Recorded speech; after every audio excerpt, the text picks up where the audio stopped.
हम जब बेरोजगार होते हैं सरकार हमको पहचानती तक नहीं, पूछती तक नहीं कि क्या हाल चाल है। बनना चाहेंगे आप? हमारे पास सिर्फ एक ही चीज़ है, करेज।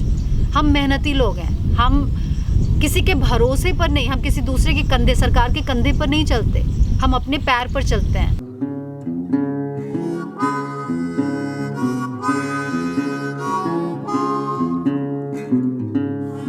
Good morning, good morning.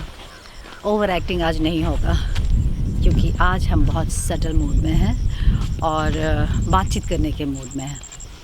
तो बहुत दिन हो गया है, सब लोगों ने कहा कि कमेंट सेगमेंट हमने किया ही नहीं है, तो हम आज सारे कमेंट्स पढ़ेंगे आप लोगों के साथ मिलकर। और उसमें से एक का तो मैं अभी ही जवाब देती हूँ कि कई लोग कह रहे हैं कि हम डेली वीडियो अपलोड करें, लेकिन मैं कोशिश कर रही हूँ, हो नहीं पा रहा बिकॉज़ ऑफ माय शेड्यूल। जो लाइफ में चल रहा है ना, कुछ भी हो जा रहा है, तो वो सारा कुछ शूट करूँगी ना तो मैं हैंडल नहीं कर पाऊँगी चीज़ों को। कहीं फ़ाइट करनी पड़ती है, कहीं सैड होना पड़ता है, कहीं चिक चिक होता है और कभी कभी तो कुछ भी नहीं होता है। अब उसको मैं कैसे पिरोऊं वो थोड़ी मुश्किल आती है। ये पटना वाला जो ट्रिप है ना, ये थोड़ा काम से, मैं काम के बोझ से लदी हुई हूँ, तो उससे थोड़ा फ्री हो जाऊँ। पर मैं कोशिश करूँगी on end of, alternate days या डेली, इसका मैं कोशिश करती हूँ। चूक जाऊँ तो माफ़ कर देना।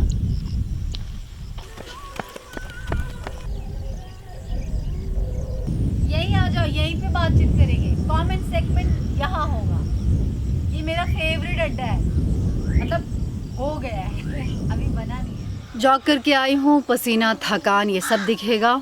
वैसे जॉग नहीं भी करती तब भी ये सब दिखता, क्योंकि यहाँ पटना का मौसम ऐसा है जैसे पूरे दिन आपको लगेगा ना उबले हुए आलू की तरह। बिहार में कहते हैं उसना आलू। तो हमेशा लगता है मैं प्रेशर कुकर में बैठी हूँ या फिर कढ़ाई में समोसे की तरह तली जा रही हूँ। बहुत गर्मी है और कुछ तैयार होने का मन नहीं करता है। बस एक टी शर्ट और शॉर्ट्स पहन लो, वो लगता है कि दूसरों पे उपकार कर दिया, वरना अपना बस चले तो भैया इंसान वैसे ही घूमे। उफ, आदि मानव कितने सुखी थे। हाँ चलो, उनसे हटकर अब हम आते हैं हमारी बातों पर। तो आज हम लोग शुरू कर रहे हैं कमेंट सेगमेंट। आप पढ़िए, हम सुनेंगे। श्रेया बनर्जी, आपका कमेंट हम सबसे पहले ले रहे हैं क्योंकि आपने कहा है कि हम कमेंट सेगमेंट बहुत दिन बाद कर रहे हैं या बहुत दिन हो गया नहीं किया है। तो देखिए, आपकी बात मानकर हम शुरू कर रहे हैं आज बातचीत। क्या होता है ना कि कमेंट मुझे भी बहुत मज़ा आता है बहुत सारा पढ़ने में, लेकिन हमें लगता है कि लोग बोर हो जाते हैं, तो हम थोड़ा ज़्यादा गैप लेकर करते हैं। आप लोग अगर फ्रिक्वेंटली चाहते हैं तो लिखिए, हम फ्रिक्वेंटली बातचीत करेंगे, है ना। Hi Vaishu Vishu, thank you for your love. And आपने खुद ही जवाब दे दिया कि मैं इतनी प्यारी हूँ कि मुझे कोई हेट कैसे कर सकता है। और अगर कोई हेट करता है तो ऑफ कोर्स उसके भीतर हेट ही होगा। तो आप बहुत समझदार हो, ये कह सकती हूँ। लेकिन आपके समझदारी पर किसी ने क्वेश्चन किया है, तो वैशु मैं आपके बिहाफ में नैना तिवारी से बात कर रही हूँ कि नैना, आप लाइफ में हेट करो, लव करो, जो चाहे करो, लेकिन अपनी बुद्धि और अपने एक्सपीरियंस के आधार पे करो। आपकी बहन का अनुभव आपका अनुभव नहीं हो सकता है। Who is your sister, I don't know. उन्होंने क्या किया, बदले में मैं क्या किया, वो अलग स्टोरी होगी। मुझे सच में नहीं पता who is your sister, but जैसे को तैसा तो होता है। अगर आपकी बहन के साथ मेरा कोई बुरा रवैया रहा होगा तो ऑफ कोर्स आपकी बहन को आप जानने का कोशिश कीजिए, वो भी दूध की धूली नहीं होंगी। और मैंने कभी नहीं कहा कि मैं बड़ी सती सावित्री हूँ। मेरे साथ जो जैसा करेगा मैं उसके साथ वैसा करूँगी। You can hate me, you can love me, it's your right, but you have some duty also. आप सोशल मीडिया पर आकर किसी को इस प्रकार से मुझे लिखिए, लेकिन आप मेरी फैमिली को आप ऐसे कैसे लिख सकते हैं कि यू कांट क्या टीच मी, चमचागिरी करती हो। They are not my chamchas, we are same. हम एक जैसे लोग हैं, आप अपनी बहन के जैसे हो। आप लोग अपना एक ग्रुप बनाओ ना हेट का। क्यों देखते हो वीडियो यार? मैं हूँ बकवास, मैं बकवास करती हूँ, मैं हूँ बकवास, और मैं आपकी बहन के साथ बहुत बुरा किया है। Go to hell. Thank you, love you. आगे बढ़ो। रक्षान रिजवान, सादर प्रणाम। आपने लिखा है कि मैं बहुत झूठ बोलती हूँ। ये सच है कि मैं झूठ बोलती हूँ, पर बहुत और कम का आप अंदाज़ा नहीं लगा सकते, क्योंकि हमारे शास्त्रों में लिखा है कि समय, स्थिति, परिस्थिति और व्यक्ति को देखते हुए ही अपने शब्दों का चयन किया जाए।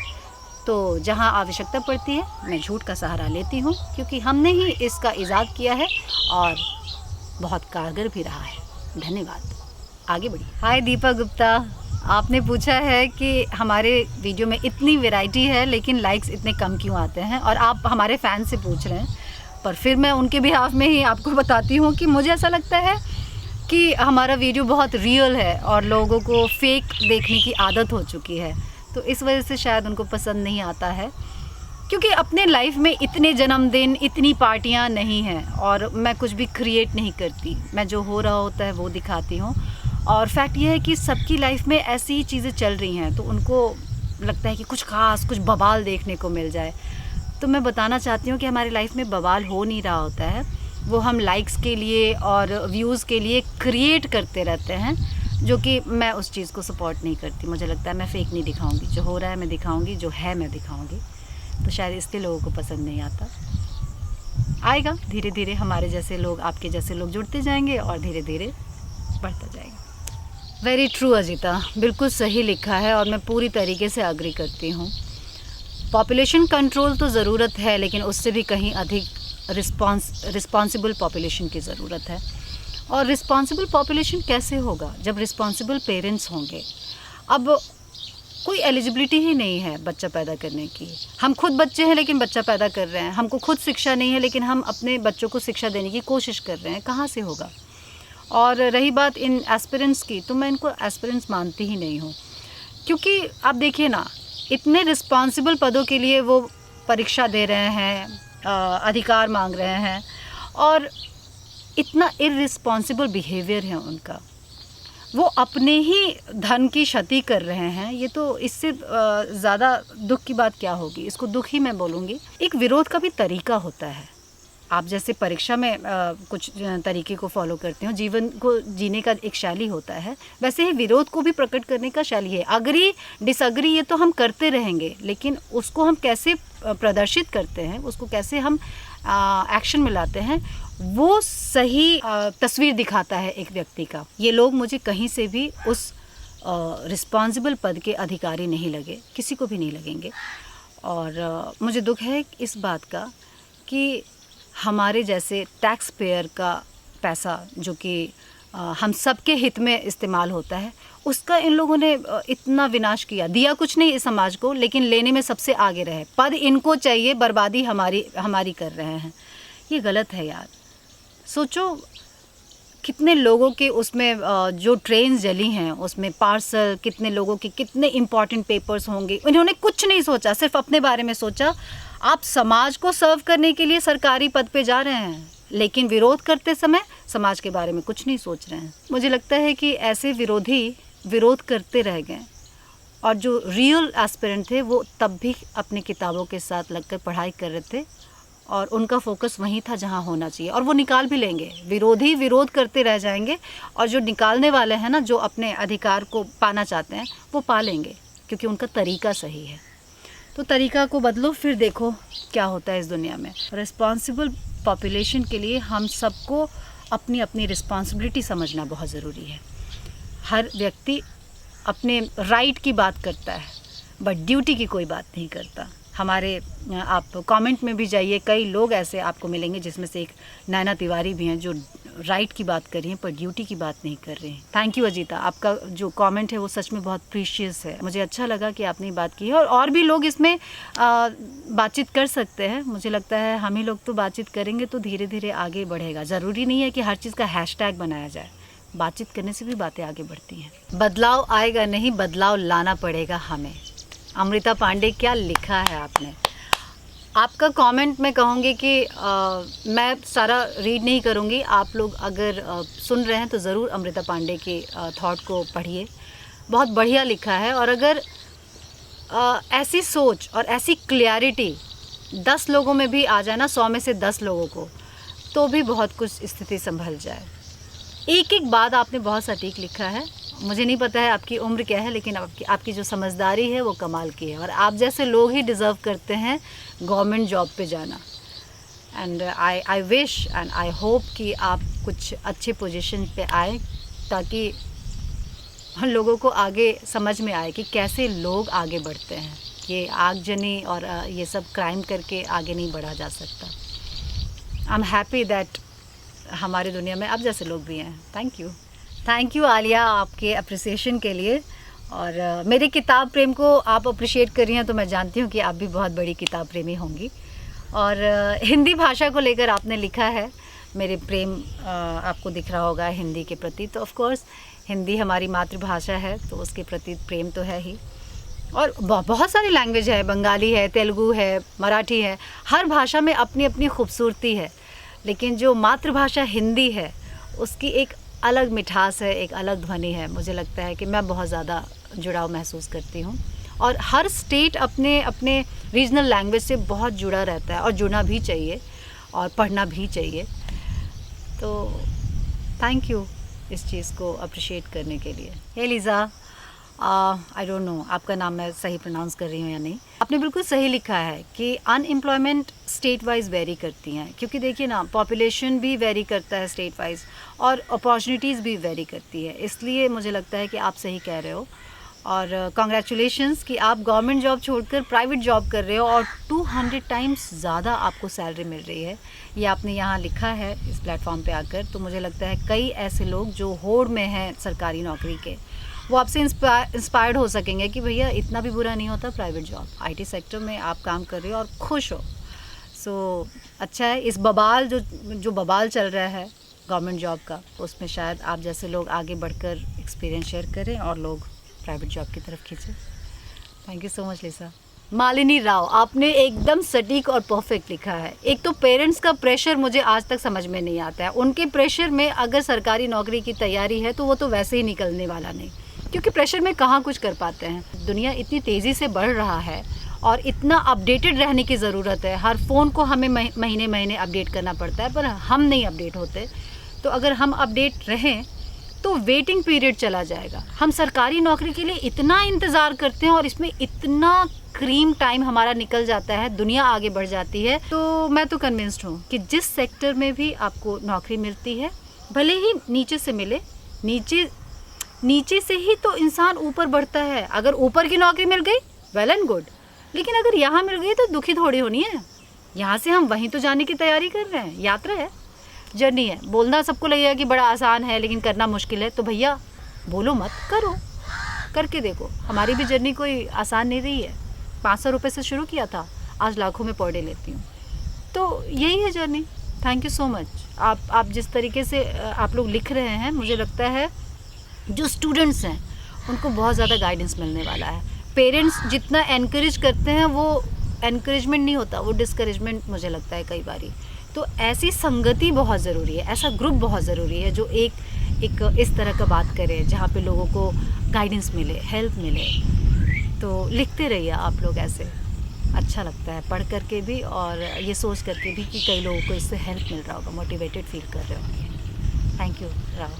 कावेरी सिन्हा, आपको मेरे जीने का स्टाइल बहुत पसंद है, मुझे भी बहुत पसंद है, लेकिन ये बहुत मुश्किलों से भरा हुआ है। हाँ, अगर आप देखें तो बड़ा साधारण सा सिंपल सा लाइफ दिखेगा, लेकिन बहुत टफ होता है ये साधारण ज़िंदगी को जीना। रिपीट कपड़े पहनती हूँ, रिक्शा, ऑटो, गाड़ी, किसी चीज़ पे चढ़ जाती हूँ। कोई क्या कहता है उससे कोई घबराती नहीं हूँ, मतलब ही नहीं रखती हूँ। कुछ भी खा लेती हूँ, कहीं भी सो लेती हूँ, कहीं भी बैठ लेती हूँ, और कोई कुछ भी कहे सुनकर उसको हवा में उड़ा देती हूँ और वही करती हूँ जो मेरे पसंद का होता है। तो अगर ये सब करना आपको पसंद है तो कहीं एक चीज़ पकड़िए और उससे शुरू हो जाइए। मेरी जैसी ज़िंदगी आप जीना शुरू कर देंगी, है ना? मज़ेदार है। Anjali Ayesha, my super junior, thank you so much मुझे इतना प्यार और रिस्पेक्ट देने के लिए। एंड थैंक गॉड आपने मुझे मैम नहीं बोला, क्योंकि कॉलेज में सिर्फ मैं टीचर्स, प्रोफेसर्स को ही मैम बोलती और सुनना पसंद करती हूँ। मुझे दीदी ही बोलो यार। तो मैं आप लोगों को बता दूं कि मैं कोई प्लान करके वहाँ नहीं गई थी। वहाँ पे अचानक ही गांधी मैदान जा रही थी तो मुझे लगा कि कॉलेज है अपना तो देख लेती हूँ, पर दरवाज़ा खुल गया यार। वहाँ पे गार्ड भैया ने इतने प्यार से हमें घूमने का मौका दिया, तो इसलिए मैं अंदर चली गई और घूमी भी और घुमाया भी। रीयूनियन तो एक होना चाहिए। मुझे लगता है कि सालों हो गए हैं ऐसे वहाँ पर अपने जूनियर, अपने सीनियर से मिले हुए। तो एक अगर ऐसा मौका मिले तो कितना मज़ा आएगा ना। FB पे भी बहुत सारे लोग हैं जो MMC से हैं, तो थैंक यू सो मच। आप लोग कनेक्ट हमसे हो रहे हैं और सब लोग कितने अच्छे अच्छे पोस्ट पे हैं, सब लिख रहे हैं, मुझे पढ़कर अच्छा लग रहा है। So will connect one day ज़रूर से। मैं ऐसा चाहती हूँ, मेरी इच्छा है।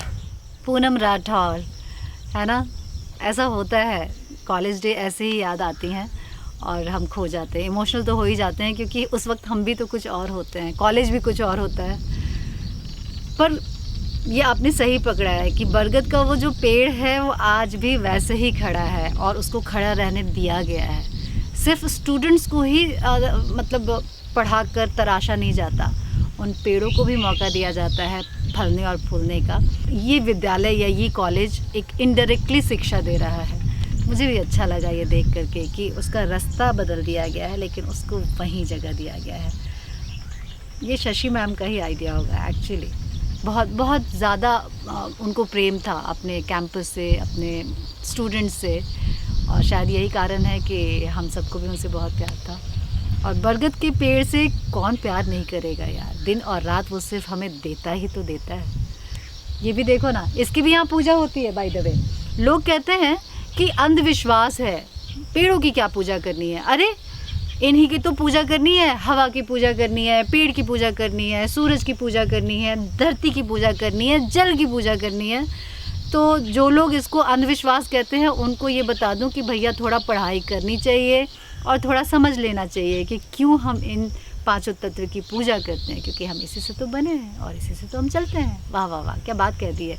ये आपके कमेंट से ये बात मेरे अंदर ऐसे आ गई, क्योंकि आपने भी बरगद के पेड़ को गौर से देखा कि वो वहीं खड़ा है। प्रीति चौधरी, मैं गायब होना नहीं चाहती, पर ऐसी सिचुएशन और सर्कमस्टांसेस आ जाते हैं कि मुझे थोड़ा गायब होना पड़ता है, और मैं भी दूर रहकर कुछ खास खुश नहीं होती हूँ। मुझे अच्छा लगता है आप लोगों से मिलना। मेरी कोशिश है कि हम जल्दी ही कंटिन्यू कर सकें, लेकिन ये जो थोड़ा सा काम है ना, ये लफड़ों से भरा काम, वो ज़रा सलटा लूँ, तो इसीलिए मैं थोड़ा सा अभी आप लोगों से दूर हूँ।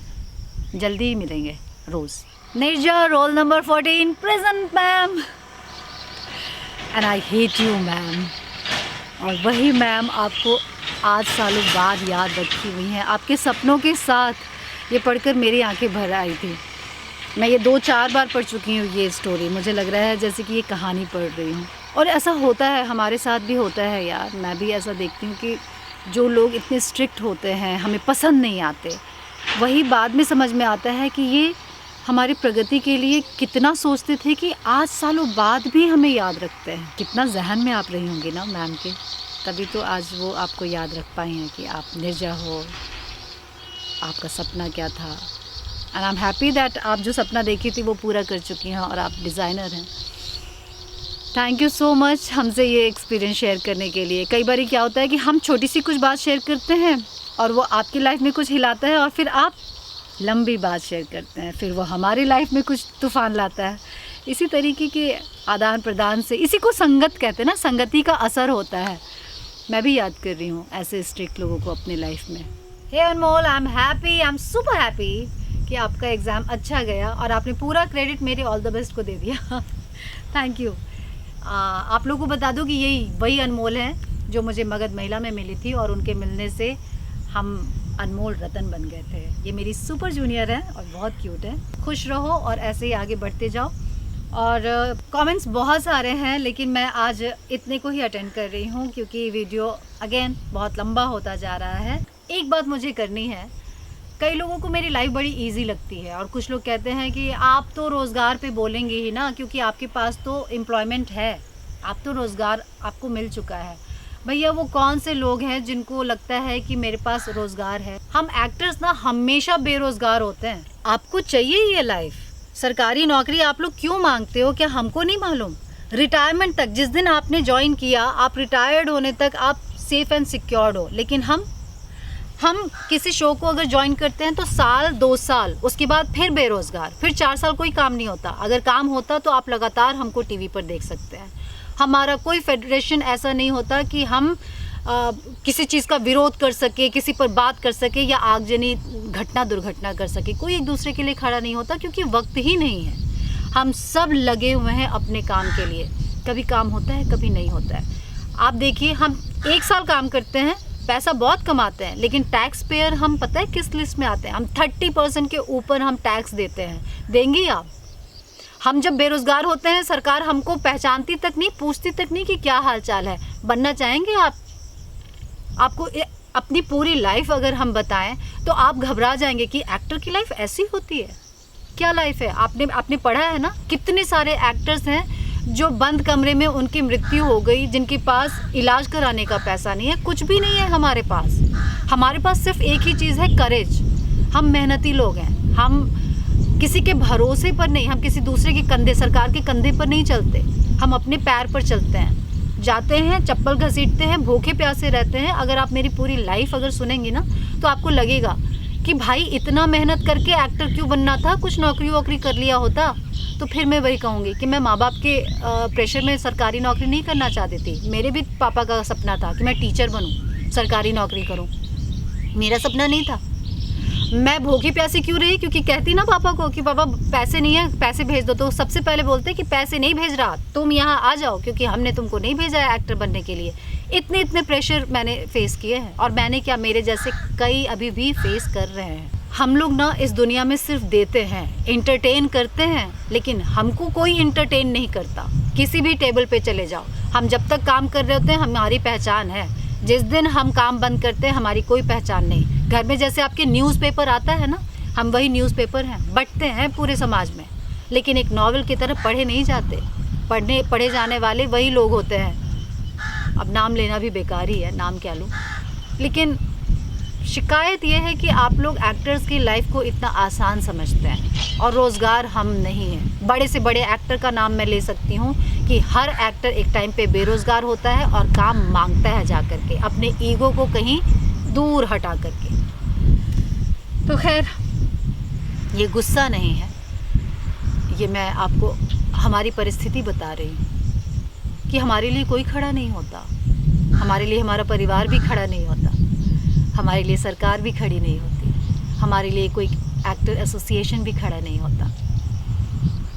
बस खड़े हम हैं। कब गिरेंगे, कब गिर जाएंगे पता नहीं। और उसके बाद क्या सुनने को मिलता है पता है? डिप्रेस थी, दारू शराब पीती होगी, अरे संगति अच्छा नहीं होगा, ये इंडस्ट्री ही ख़राब है, गई क्यों थी? No support, not at all. और याद रखिएगा, मरते दम तक सपोर्ट नहीं होता है। इसीलिए मैं इस काम को, इस पेशे को राम भरोसे नाम देती हूँ। मेरी कंपनी का नाम, मेरे हर चीज़ के पीछे आप एक राम भरोसे टैग देखेंगे, क्योंकि हम राम भरोसे हैं। हम सरकार पे भरोसा नहीं रखते, हम राम पर भरोसा रखते हैं, जिसने पैदा किया है। अपने पर भरोसा रखते हैं, जिसने ये निश्चय किया है कि हम ये बनेंगे। मैं अपने जीवन को बहुत महंगाई में, बहुत शौक़ों में, बहुत एक्सपैंड नहीं किया है। मैंने अपने आप को एक्सपैंड किया है, पर अपनी ज़रूरत को एक्सपैंड नहीं किया है, ताकि मैं जीवन भर इसी अंदाज़ के साथ, इसी दबंगई के साथ जी सकूं। पर इसमें किसी सरकारी नौकरी या रोज़गार का हाथ नहीं है। इसमें मैंने अपने आप को यहाँ से रोज़गार दिया है, यहाँ ट्रेनिंग दी है कि भैया कोई नहीं, आत्मनिर्भर बनो।